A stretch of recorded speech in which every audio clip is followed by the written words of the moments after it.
দুবার আমি নবান্নতে গেছি, দুবার আমি নবান্নতে গিয়ে বলেছি দিদি আমায় ক্ষমা করো, আমি পারবো না, আমি জিনিসটা বুঝি না, আমার কাজ ক্যামেরার সামনে। আমি গিয়ে দিদিকে দিদি বললেন রচনা আমি চাই তুমি আমার পাশে এসো। আর গেলাম, তখন দিদি আমাকে বললেন আমি দিদি নাম্বার 1 খেলতে চাই। আমি বুঝে গেলাম যে দিদি নাম্বার 1 খেলতে আসতে চেয়ে দিদি আমাকে এমন একটা মোহ জ্বালের মধ্যে ফেলে দেবেন যে আমি আর বেরোতে পারবো না সেখান থেকে। কারণ ওই শোটা আমার আমার বাচ্চাকে আমি যেরকম বড় করেছি আমি শোটা হিসেবে বড় করেছি, শোটা আমার কাছে এতটাই একটা কাছের রাখছি। আজকে সবাই বলছে যে তৃণমূল লোগো ছিল বলে আমরা সবাই জিতেছি, মমতা বন্দ্যোপাধ্যায়ের মুখ ছিল বলে আমরা সবাই জিতেছি। মমতা বন্দ্যোপাধ্যায় ডেফিনেটলি মুখ, তৃণমূলের ডেফিনেটলি জোড়া ফুলের চিহ্ন। রচনা বন্দ্যোপাধ্যায় না থাকলে হুগলি জেলা আসতো।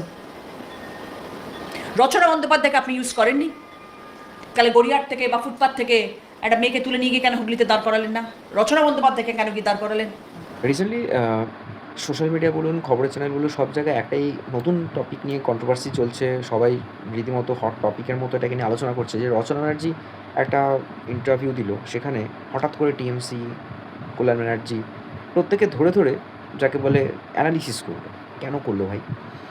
যখন ভোটে দাঁড়ালো, এমপি হলো, তখন তো গ্যালন গ্যালন জল আরও অনেক কিছু বলেছিল না? কেজি কেজি জল বা লিটার লিটার জলের পরিবর্তে অনেক কিছু বলেছিল সামথিং। আরামবাগে যখন বন্যা টন্যা হলো অনেক কিছু বলেছিল। তখন তো মানে পারলে সেই মনে আছে ভোটের প্রচারের সময় লোককে পুঁই শাক মানে লোকের কাছ থেকে পুঁই শাক নিচ্ছে, চাষিরা পুঁই শাক আরও কত কিছু ভালোবেসে সব নিচ্ছে, সেগুলো নিয়ে যাচ্ছে। ভোটের প্রচারের টাইম থেকেই রচনা ব্যানার্জি পুরো লাইমলাইটে ছিল। তারপর তো এমপি হলেন, তারপর তিনি বললেন যে ওখানেও নাকি একটা মাস্টার প্ল্যান করতে হবে, মানে তালজ্ঞানহীন কথাবার্তা বলে গেছে। সেই রচনা ব্যানার্জি হঠাৎ করেই শোনা গেল যে তাকে দিদি নাম্বার 1 থেকে সরিয়ে দেওয়া হয়েছে। তো দিদি নাম্বার 1 থেকে সরিয়ে দিয়ে সেখানে স্বস্তিকা মুখার্জি এসছে। দিদি নাম্বার 1 মানে রচনা ব্যানার্জি, মানে একটা ওতপ্রোত সম্পর্ক ছিল বা সমার্থক শব্দ হয়ে গেছিলো। রচনা ব্যানার্জি মানে দিদি নাম্বার 1, দিদি নাম্বার 1 মানে রচনা ব্যানার্জি। ব্র্যান্ড হয়ে গেছিলো যাকে বলে, মানে সে তো নিজেকে ব্র্যান্ড মনে করছে। রচনা ব্যানার্জি একটা সময় অনেক সিনেমা করেছে প্রসেনজিতের সাথে, অবভিয়াসলি সূর্যবংশম একটা বড় হিউজ মুভি, যেটা তার লাইফের হয়তো একটা মাইলস্টোন বলা চলে। আমি অস্বীকার করছি না, প্রচুর সিনেমা করেছে। লাস্ট 10-12 বছরে কোনো একটা সিনেমা নেই। দেবের সাথে একটা সিনেমা হয়েছিল বহু যুগ আগে, 2004-এর দিকে। যাই হোক, সেসব মিটে গেছে। শপথ বলে মোস্ট প্রবলি সিনেমাটার নাম ছিল। তারপর তো গঙ্গাতে অনেক জল টল বয়ে গেল। 2024 থেকে 2026 হলো, সে এখন তৃণমূল ছেড়ে নবতৃণমূল এবং এনসিপিআইতে জয়েন করেছে পরবর্তী সময়।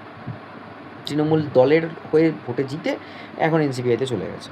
এসব নিয়ে তো অনেক কথাবার্তা হচ্ছে, কিন্তু আজকে তিনি এখন বলতে শুরু করলেন যে তাকে রীতিমতো প্রভোগ করা হয়েছিল, ইনফ্লুয়েন্স করা হয়েছিল এবং তাকে ট্র্যাপে ফেলে মমতা ব্যানার্জি নাকি তাকে ভোটে দাঁড় করিয়েছে।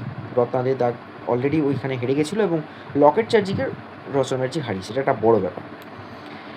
যখন 2024-এর প্রথম দিকে বলছি, ফেব্রুয়ারির দিকে মোস্ট প্রবাবলি, আমি এটা নিয়ে একটা অলরেডি মানে কন্টেন্ট করেছিলাম, পারলে সেটা দেখে নেবেন, যে সেই সময় জি বাংলাতে মমতা ব্যানার্জি খেলতে এসেছিলেন এবং জি বাংলাতে যখন খেলতে এসেছিলাম আমি তখনই বলেছিলাম যে most probably next coming Lok Sabha নির্বাচনে রচনা ব্যানার্জিকে ভোটে দাঁড় করাবে, নইলে মমতা ব্যানার্জি কখনোই আসবে না। এবার আমি এখানে আরও একটা কথা বলি, যত কাণ্ড ব্যানার্জিদের নিয়ে, কল্যাণ ব্যানার্জি, মমতা ব্যানার্জি, অভিষেক ব্যানার্জি, রচনা ব্যানার্জি, যত কন্ট্রোভার্সি, যেখানে যত দুর্নীতি, সব দেখি ওই ব্যানার্জিদের নিয়ে। জানি না ব্যাপারটা কী। আবার এখানেও একটা ব্যাপার আছে যে ব্যানার্জির সাথে করাপশানটা কি যুক্ত জানি না, যাই হোক, পার্ট অফ এ জোক। কিন্তু আজকে রচনা ব্যানার্জি যে কথাগুলো বলছে তার হঠাৎ করে মনে হলো যে এখন বলতে হবে। কেন ভাই? ডিপ্রেশন থেকে হচ্ছে নাকি? নাকি তার মধ্যে বোধোদয় জন্মেছে যে না ভাই, আমার হাত থেকে দিদি নাম্বার 1টাও বেরিয়ে গেল, যেটার জন্য আমার চলছিল।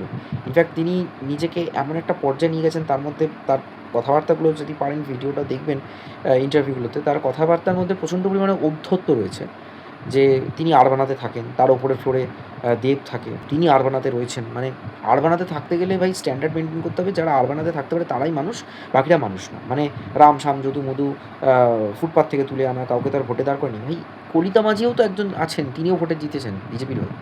একজন অনামী, একজন গৃহবধূ যিনি পরিচারিকার কাজ করতেন, 2014 থেকে তিনি বিজেপিটা করেছেন।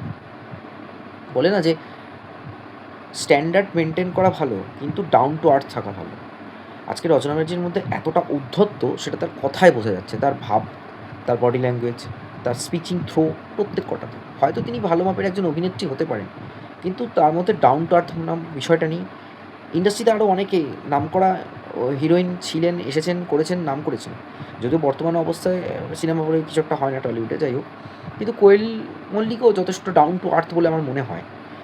আরও অনেকেই গেছে এসেছে, শিলাকা মিত্র রয়েছে, স্বস্তিকা রয়েছে, কিন্তু এর মতো দেখিনি যে এর মধ্যে এতটা ঔদ্ধত্য রয়েছে। আরবানাতে থাকে, মানতে হবে না, দেব ওপরে থাকে, স্ট্যান্ডার্ড আছে। তাই ওনার সাথে কি আর সাধারণ মানুষের চলে? তাহলে তুমি এমপি হয়েছো কেন? জনপ্রতিনিধি, তোমাকে ডাউন টু আর্থ থাকতে হবে। সেটা তো দেখাই গেল না ওনার মধ্যে। Stay tune on Bong stories.